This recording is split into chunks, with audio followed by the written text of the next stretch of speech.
السلام علیکم ورحمۃ اللہ وبرکاتہ۔ بسم اللہ والحمد للہ والصلاة والسلام علی رسول اللہ، اما بعد۔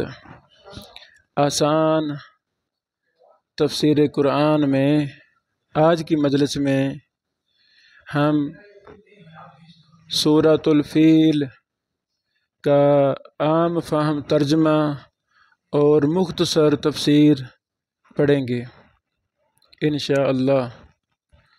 اعوذ باللہ من الشیطان الرجیم، بسم اللہ الرحمن الرحیم۔ سورۃ الفیل، فیل ہاتھی کو کہتے ہیں۔ اس سورت کے اندر اللہ رب العالمین نے اپنے دور کے ایک بہت بڑے فرعون، کافر، عیسائی کا نیست و نبود ہونا بیان فرمایا ہے۔ تکبر اللہ کو پسند نہیں ہے، عاجزی اللہ کو پسند ہے۔ جس نے بھی تکبر کیا وہ تباہ برباد ہو گیا۔ تو اس سورہ مبارکہ میں بھی یمن کے ایک عیسائی ابرہہ کی رسوائی کا تذکرہ ہے۔ الحمدللہ، جس نے بھی اللہ کی مساجد، اللہ کے گھروں کو نقصان پہنچانے کا ارادہ کیا، اللہ رب العالمین نے ان لوگوں کو تہس نہس کر کے رکھ دیا۔ تو یہ سورت عبرت ہے ہم سب کے لیے کہ ہمارے دل و دماغ کے اندر اللہ کے شعائر سے محبت ہونی چاہیے، ان کا احترام ہونا چاہیے۔ اور کفار کے لیے بھی ایک بہت بڑا میسج ہے، پیغام ہے کہ اپنی سازشوں کو اپنے تک رکھیں۔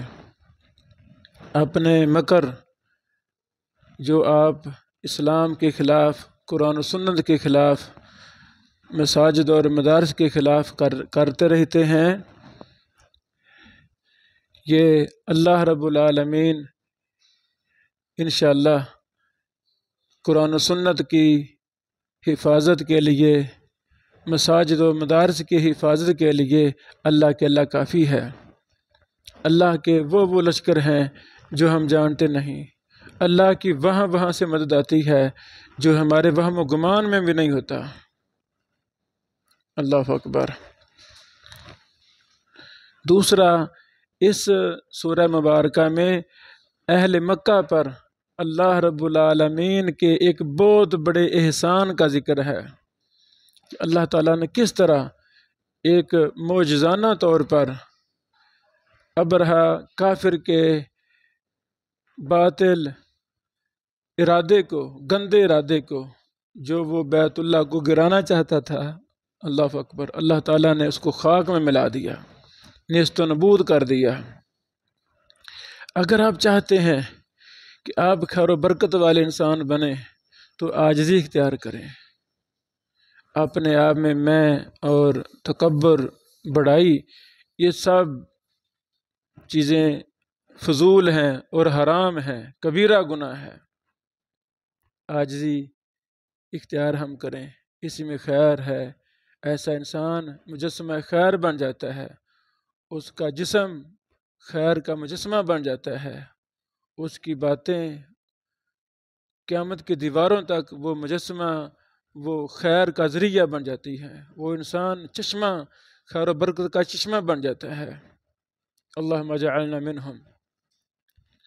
اور فضول قسم کے لوگ تکبر میں، بڑائیوں میں، اپنے آپ کو سمجھنے میں ہی زندگی گزار دیتے ہیں، یہ لوگ دنیا میں بھی تباہ ہیں اور آخرت میں بھی، اللہ اکبر، یہ ذلیل و خوار ہو جائیں گے۔ اللہم لا تجعلنا منہم۔ اللہ رب العالمین نے ارشاد فرمایا، الم تر کیف فعل ربک باصحاب الفیل۔ کیا تو نے نہیں دیکھا کہ تیرے رب نے ہاتھی والوں کے ساتھ کیا کیا؟ اللہ اکبر، اللہ اکبر۔ مختصر ہم نے واقعہ پیچھے بیان کر دیا ہے، اس کا ذکر رسول اللہ صلی اللہ علیہ وسلم نے بھی کیا کہ اللہ تعالیٰ نے اہل مکہ سے ہاتھیوں کو روکا۔ یہ صحیح بخاری وغیرہ میں احادیث ہیں۔ یعنی اس واقعہ کا ذکر جیسے قرآن کریم میں ہے، اس کا مختصر رسول اللہ صلی اللہ علیہ وسلم نے اپنے مبارک احادیث میں بھی بیان کیا ہے۔ اللہ اکبر۔ الم یجعل کیدہم فی تضلیل، کیا ان کے مکر کو بیکار نہیں کر دیا؟ اللہ اکبر۔ مکر، بیت اللہ کو گرانے کا مکر، مکر کوئی بھی ہو، چھوٹا ہو بڑا ہو، کسی کے خلاف مکر ہو، واللہ خیر الماکرین۔ اللہ اکبر۔ ہمارا ایمان ہے کہ جو برا سوچتا ہے انشاءاللہ وہ ناکام ہے، آج بھی ناکام ہے، کل بھی ناکام ہے۔ اس لیے خیر سوچیں، اچھا سوچیں۔ کسی مسلمان کے خلاف مسلمان تدبیر کرے، کسی مسلمان کو نقصان پہنچانے کی سوچے، نہیں، یہ اسلام اور ایمان کا درس نہیں ہے۔ اللہ اکبر، اللہ اکبر۔ کیا ان کے مکر کو بیکار نہیں کر دیا اللہ رب العالمین نے؟ اللہ اکبر۔ وَأَرْسَلَ عَلَيْهِمْ طَيْرًا أَبَابِيلَ۔ اللہ اکبر۔ ہمارے ہاں یہ معروف ہے جی، یہ ابابیل ہے، مختلف پرندوں کو ہم نے خاص کر دیا، یہ ابابیل پرندہ ہے، حالانکہ یہ کوئی خاص قسم کا پرندہ نہیں ہے۔ یہ بات درست نہیں ہے کہ یہ خاص قسم کا پرندہ ہے۔ ابابیل ان گھوڑوں یا پرندوں کو کہا جاتا ہے جو گروہ در گروہ اور جھنڈ کے جھنڈ آئیں۔ یعنی پرندے اگر کوئی بھی پرندے ہوں، کوئی بھی نسل کے قسم کے پرندے ہوں، وہ اگر جھنڈ کے جھنڈ گروہ در گروہ آ رہے ہیں تو وہ ابابیل ہیں۔ تو ابابیل کسی خاص پرندے کا نام نہیں ہے، یہ ہمارے ہاں عام غلط فہمی پائی جاتی ہے۔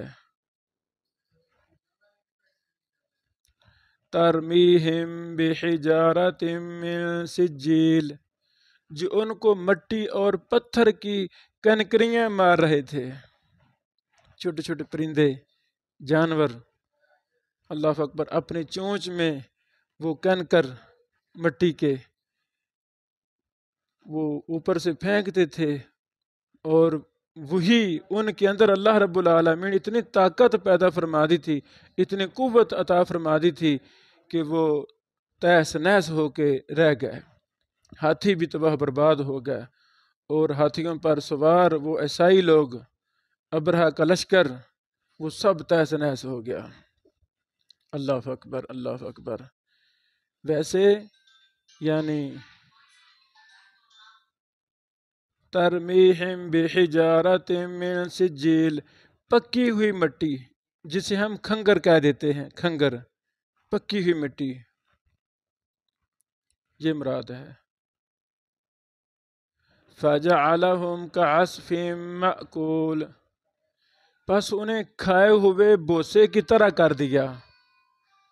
اللہ رب العالمین نے یہ متکبرین کو، اپنے آپ کو پتہ نہیں کیا سمجھتے تھے، سپر پاور طاقت بن کر اللہ کے مبارک گھر بیت اللہ کو گرانے آئے تھے، اللہ تعالیٰ نے انہیں تہس نہس کر کے رکھ دیا، ان کے جسم کے ریزہ ریزہ کر دیا۔ اللہ اکبر، انہیں کھائے ہوئے بوسے کی طرح کر دیا۔ اس میں لفظ ہے عصف۔ عصف اناج کے دانوں سے جو چھلکا اترتا ہے، بوسا، توڑی، جسے ہم توڑی کہتے ہیں، یہ مراد ہے۔ یعنی اللہ تعالیٰ نے ان کو توڑی کی طرح، بوسے کی طرح کر دیا۔ اللہ اکبر۔ اور اس سے مراد جانور کی لید ہے، جانور کا گوبر ہے، کیونکہ جانور بوس کھا کر لید کرتا ہے، اور پھر وہ خشک ہو کر ادھر ادھر بکھر جاتی ہے۔ تو جس طرح لید خشک ہو کر بکھر جاتی ہے، اس کا نام و نشان ختم ہو جاتا ہے، تو اللہ رب العالمین نے ان ظالموں کو، ان متکبرین کو ایسی سزا دی کہ وہ بکھر گئے، ریزہ ریزہ ہو گئے، ان کا نام و نشان اللہ تعالیٰ نے ختم کر دیا۔ اللہ اکبر۔ تو اس سورہ مبارکہ میں ہمارے لیے بہت زیادہ عبرتیں ہیں، نصیحتیں ہیں۔ اللہ تعالیٰ ہم سب کو عاجزی کی توفیق دے۔